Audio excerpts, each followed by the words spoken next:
हो जाती हैं तब जन्म होता है माँ गंगा का। माँ गंगा का आशीर्वाद लेके हम लोगों ने अब अपनी यात्रा को आगे बढ़ा दिया है। अब हम लोग अलकनंदा नदी के किनारे किनारे चलेंगे जोशीमठ तक। और बरसात में तो खैर पहाड़ों के जो नज़ारे हैं वो बेहतरीन होते हैं, अद्भुत अलौकिक होते हैं।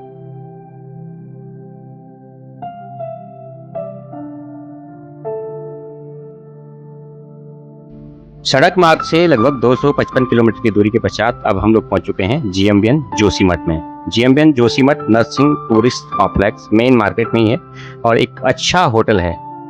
सबसे बड़ी बात यह है कि बजट होटल है और कई सालों से लोगों का विश्वास जीएमबीएन के ऊपर रहा है, इसलिए जब भी आप जोशीमठ रुकें तो यहाँ एक बार ट्राई जरूर करें। इसकी बुकिंग जीएमबीएन की ऑफिशियल वेबसाइट gmbnonline.com से भी कर सकते हैं। दोस्तों, जोशीमठ में नाइट स्टे के बाद आज सुबह 7 बजे हम लोगों ने अपनी यात्रा की शुरुआत कर दी है। रास्ता बेहद ही खूबसूरत है, हल्की फुल्की बारिश है। और एक चीज़ बताऊं, गाड़ी की फ्रंट सीट पे आगे बैठने का जो आनंद है ना, उसका क्या कहने।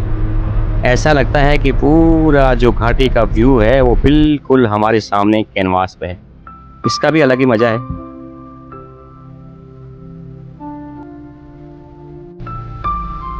जोशीमठ से थोड़ा ही दूर आगे बढ़े थे कि पता चला कि लैंडस्लाइड हो रखा है। बरसात में अक्सर लैंडस्लाइड होना कॉमन सी बात है, लेकिन प्रशासन मुस्तैद रहता है और जल्दी से लैंडस्लाइड खुल भी गया। तब तक के लिए हमारे ठीक सामने बेहतरीन नज़ारे थे।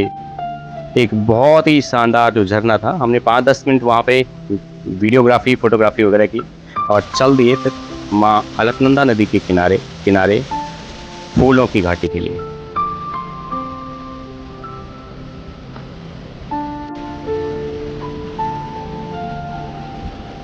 लगभग 10 मिनट तक रोड बंद रहा, यानी कि खुलने में टाइम लगा।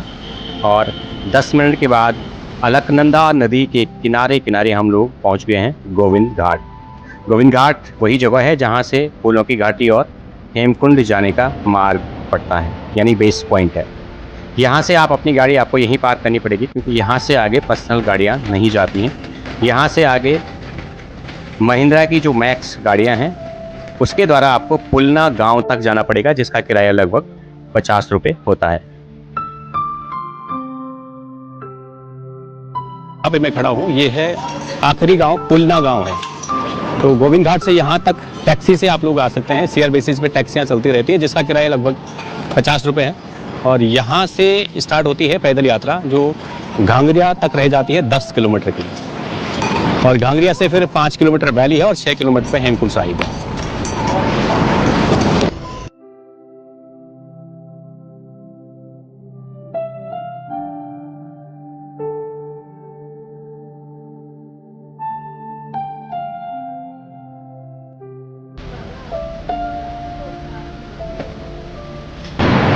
पुलना से हमने ट्रैक की शुरुआत कर चुके हैं। और ट्रैक पे जब भी आप आएँ तो ट्रैक पे 2-3 चीज़ों का विशेष ध्यान रखें। एक तो सबसे पहले, जब भी आप वैली ऑफ फ्लावर या हेमकुंड का ट्रैक कर रहे हैं, एक मानसून ट्रैक है, तो इसमें सबसे पहले आप अपने ट्रैक शूज़ ज़रूर ले लें। स्पोर्ट्स शूज़ में कभी ना आए। मानसून ट्रैक होने की वजह से बारिश होती है यहाँ पे। अगर आपके जूते गीले हो गए, पूरी बॉडी का टेम्परेचर डाउन हो जाता है और हाइपोथैलेमिया होने का खतरा रहता है। ऐसे में ट्रैक शूज़ सबसे पहले ले लें। 2-3 जोड़ी जो सॉक्स हैं उनको अपने पास ज़रूर रखें, 2 या 3 जोड़ी। ट्रैक पैंट में ही ट्रैक करें, क्योंकि जीन्स थोड़ा अवॉइड करें आप, क्योंकि जीन्स यदि आप जीन्स पहन के ट्रैक करते हैं तो वो कंफर्टेबल नहीं माना जाता है। तो एक हल्की फुल्की ट्रैक पैंट ले लें। उसके अलावा आप 2 या 3 जोड़ी अपने पास टी शर्ट रख लें। और सबसे ज़रूरी है रेनकोट, अपना बैकपैक और बैकपैक में पानी की बोतल। पूरे ट्रैक में पानी ही आपका फ्रेंड होता है, तो पानी बहुत ज़रूरी है। और कहीं पे भी आप बरसात के समय एक चीज़ अवॉइड रखें, बहुत सारे लोग जब आते हैं तो झरनों का पानी पीते हैं, और बरसात में पानी सबसे बड़ा कारण होता है बीमारी का। तो हमेशा बारिश में झरनों का पानी अवॉइड करें पीने से। बहुत सारे लोग हैं हमारे ग्रुप में भी, झरनों का पानी पी गए और पूरा पेट खराब हो गया सबका। कि बारिश में पानी बहुत गंदा हो जाता है, तो बारिश में जब भी आप कोई भी मानसून ट्रैक कर रहे हैं तो पानी या तो उबला हुआ पिए या तो आप मिनरल वाटर ले लें।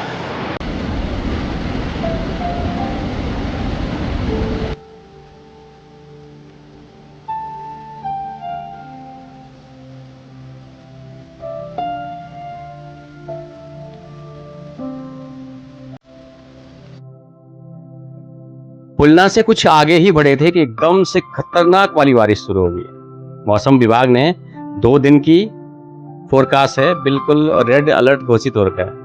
तो यहीं से बरसात शुरू हो चुकी है। देखते हैं आगे कहाँ तक बरसात साथ रहती है। बरसात का भी तो अपना मजा है, देखते हैं घांगरिया तक ही रहती है या रास्ते में बंद हो जाती है। लेकिन बरसात में भी तो रास्ते की जो खूबसूरती है बहुत ही शानदार है। एकदम लस ग्रीन जो फॉरेस्ट के बीच से निकलना किसी स्वर्गिक एहसास का आनंद दिलाता है। बरसात लगातार तेज से तेज होती जा रही है और पत्तों पे जब बरसात पड़ती है तो ऐसा लगता है कि पत्ते नाच रहे हों।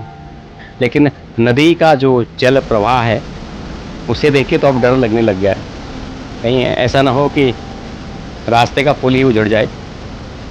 प्रचंड रूप में अपनी जो पुष्पावती नदी है वो आ गई है और हम लोग भ्यूंडार से आगे पहुंच चुके हैं। भ्यूंडार में लक्ष्मण गंगा और पुष्पावती का संगम हो जाता है। यहाँ से आगे भी ये पुष्पावती ही रहती है, लेकिन ये पुल है, मुझे तो लगता है कि अगर ऐसा ही पानी चलता रहा, ऐसी बारिश होती रही तो इस पुल का बचना मुश्किल है।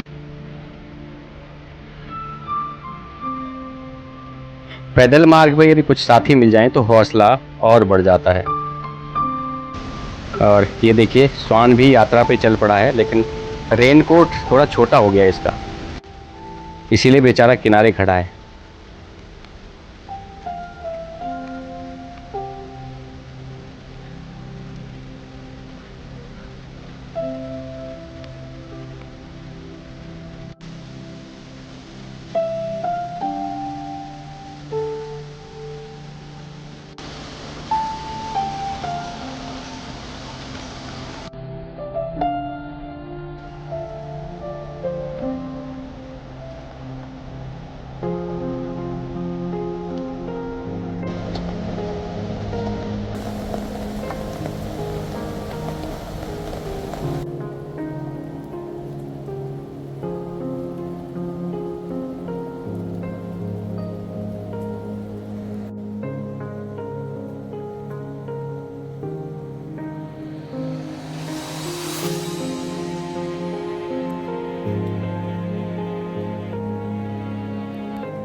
कांजिला खर्क से ठीक पहले दोनों तरफ रास्ते के जंगली गुलाब खिले हैं और पानी की बूंदें जब उन पे पड़ती हैं तो उनकी सुंदरता कई गुना बढ़ जाती है। और प्रकृति के जो नज़ारे हैं वो भी अद्भुत हैं यहाँ पर। आज तक पेड़ों को ऑक्सीजन देते देखा था, लेकिन पहली बार पेड़ की जड़ों से पानी के स्रोत निकलते हुए देख रहा हूँ।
पुलना से लगभग 9 किलोमीटर चल के पूरी बरसात में अब लगभग मैं पहुंच गया हूं घांगरिया के करीब। और ये जगह है कांजिला खर्क।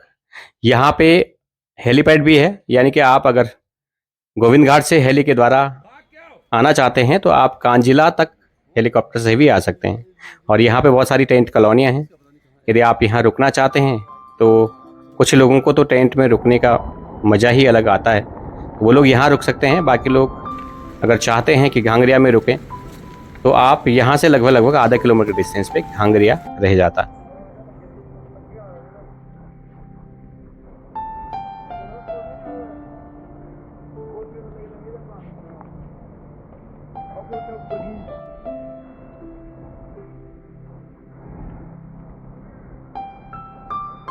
दिन भर की लगातार बरसात में चलते रहने के बावजूद आखिरकार हम लोग पहुंच चुके हैं घांगरिया। घने देवदार के पेड़ों के बीच में और चारों तरफ से ऊंचे ऊंचे पहाड़ों से घिरा हुआ है घांगरिया।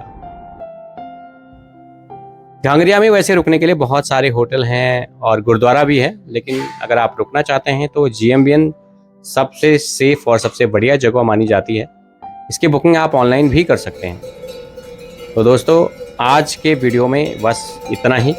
हिमालय की इस यायावर हिमालय प्रेमी को दीजिए इजाज़त। नमस्कार, मिलते हैं फूलों की घाटी के अगले एपिसोड में।